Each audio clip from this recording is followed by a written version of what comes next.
My name's Kyle Rourke, and I was born here in Los Angeles, California, 1970.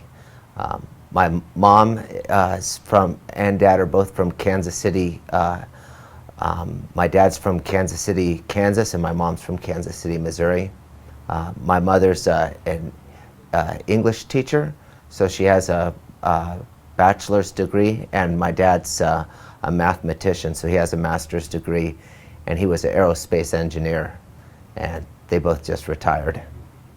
My mom's a Christian Scientist, so that's a Protestant religion that comes from Boston. It's a very small kind of a religious sect, and we grew up reading the King James Version of the Bible, so I grew up going to Sunday school every weekend with my brothers.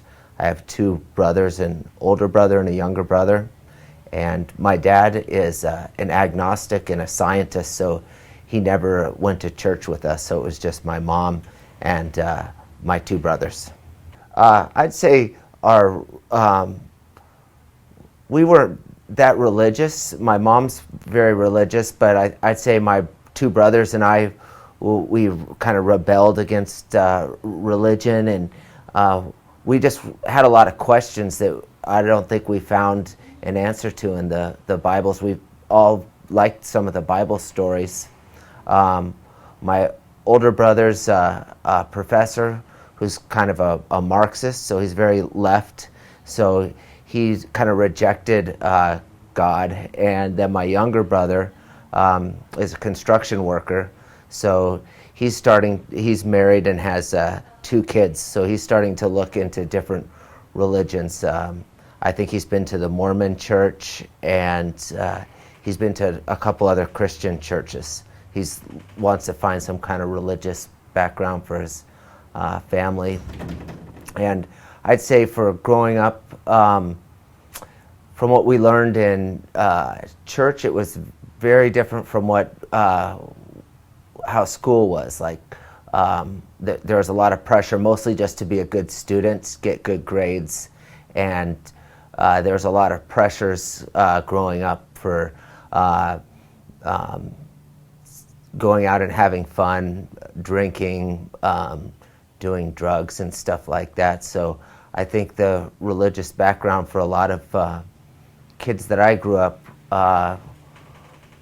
we just kind of didn't have the faith to stay on the right track. So most of my friends were agnostic, or nobody really talked about God. We just did what we wanted to do. I think so, and I think a problem with a lot of people, younger people, feel like there's a lot of hypocrisy in church. We watch on TV a lot, the religious leaders always getting in trouble for talking really good in sermons, but then they get arrested for a sin or something. So we saw that a lot on TV. So I think as a young kid that affected a lot of us in religion, where we just lost faith in a lot of the Christian leaders in this country. Everybody that I know really believes that, unless somebody's a very strong Christian. But I think a lot of times we see even the strong Christians still, they kind of lack a faith that they live in their daily life by, how they spend their money, being generous and treating other people kindly. I think there's a problem with the Christian faith in America right now. Mostly good memories. I think my parents were very good people and tried to show me the right ways. I was just never a very good student, so I got in trouble a lot, and I don't think my parents really were able to help me with school, and most of the time I got average to poor grades.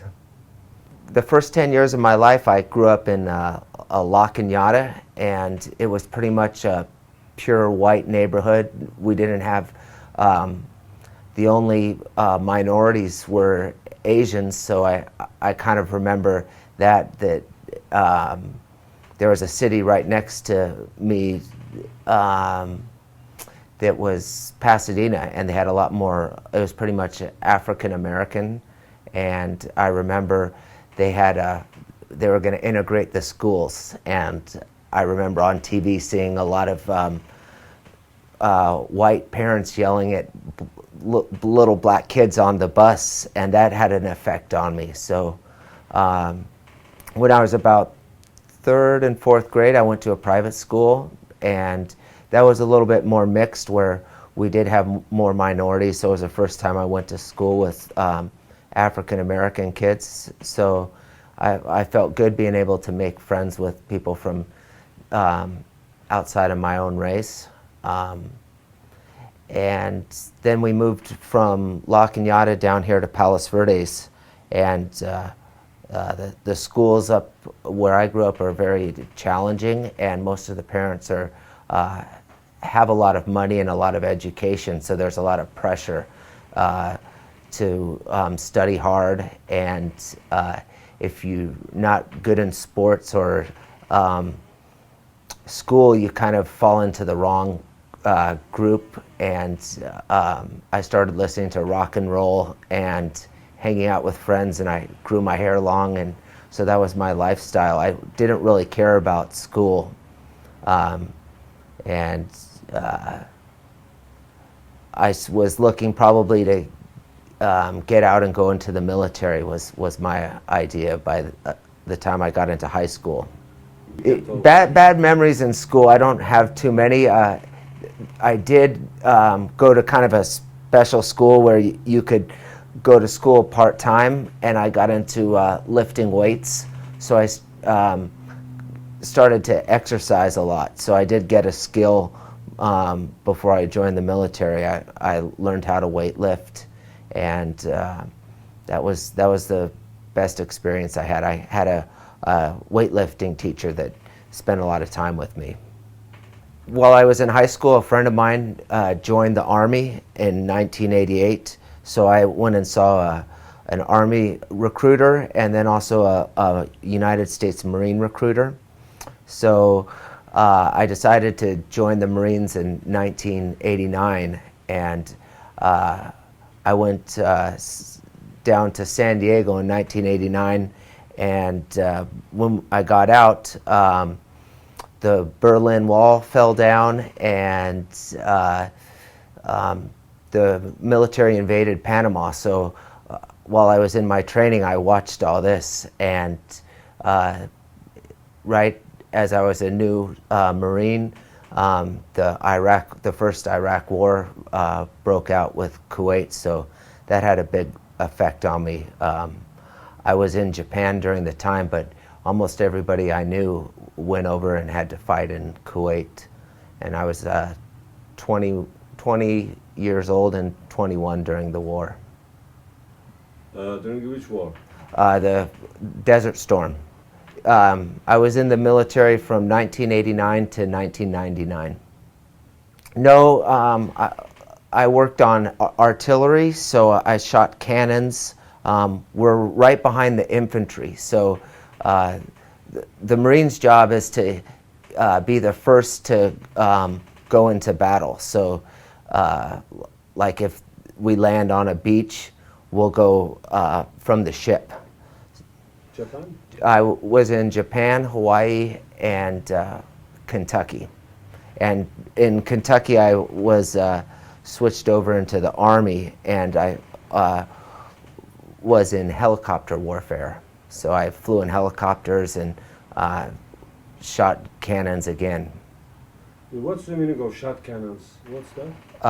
A howitzer, it's a big gun that takes about 5 to 7 guys to fire. So you work together as a team, firing like maybe 4 miles away. So you don't see the target. You load a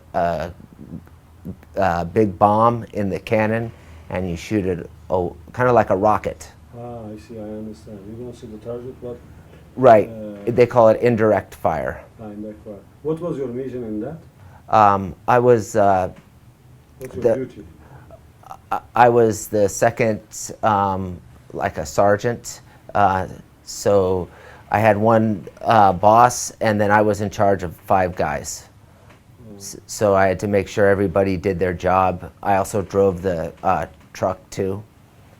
So I also worked on the radios.